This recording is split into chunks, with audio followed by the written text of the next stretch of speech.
کیا آپ بھی ان میں سے ہیں جن کا رنگ سردیوں میں اکثر خراب ہو جاتا ہے؟ اگر ہاں تو چلیے آج میں آپ کے لیے اس کا حل ڈھونڈ کر لائی ہوں۔ السلام علیکم، امید ہے آپ سب خیریت سے ہوں گے۔ میں شبانہ امان، ویلکم ٹو مائی چینل۔ سردیوں کے موسم میں ٹھنڈ کی شدت کی وجہ سے جلد کا رنگ نہ صرف خراب ہو جاتا ہے بلکہ جلد کے مردہ خلیات بھی جلد کو بے رونق بنا دیتے ہیں۔ اگر آپ بھی ان میں سے ہیں جو سردیوں میں بے رونق اور بے رنگ ہو جاتے ہیں تو اب آپ اپنے اس مسئلے کو بھول جائیں، کیونکہ آج میں آپ کے لیے لے کر آئی ہوں 3 ایسے بہترین گھریلو ٹوٹکے جنہیں استعمال کر کے آپ اپنے رنگ کو سردیوں میں بھی برقرار اور تر و تازہ نکھرا ہوا رکھ سکتے ہیں۔ تو چلیے بنا وقت کو ضائع کیے چلتے ہیں آج کے ٹوٹکوں کی طرف۔ سب سے پہلی چیز ہے دہی۔ 1 چمچ دہی کے اندر 1 چمچ شہد کا لے کر اس کو اچھی طرح مکس کر لیں اور اس کو جلد پر لگا دیں۔ 15 منٹ کے بعد قدرے ٹھنڈے پانی سے چہرہ دھو لیں، اس سے جلد کی رنگت قدرتی طور پر نکھر جائے گی۔ یہی عمل لسی کے ساتھ بھی کیا جا سکتا ہے۔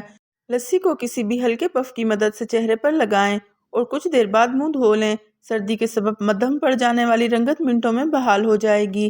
جلد کو تر و تازہ رکھنے کے لیے بیسن کا استعمال۔ جلد کی رنگت اور صحت کے لیے بیسن کا استعمال بہت آزمودہ ہوتا ہے۔ اس کے لیے 2 چمچ بیسن میں 1 چمچ دہی شامل کر دیں، آدھا چمچ ہلدی اور آدھا چمچ لیموں کا رس ملا لیں اور اس مکسچر کو بطور اسکرب جلد پر ملیں۔ خشک ہونے تک کچھ دیر لگا رہنے دیں اور 10 سے 20 منٹ کے بعد چہرے کو پانی سے دھو لیں۔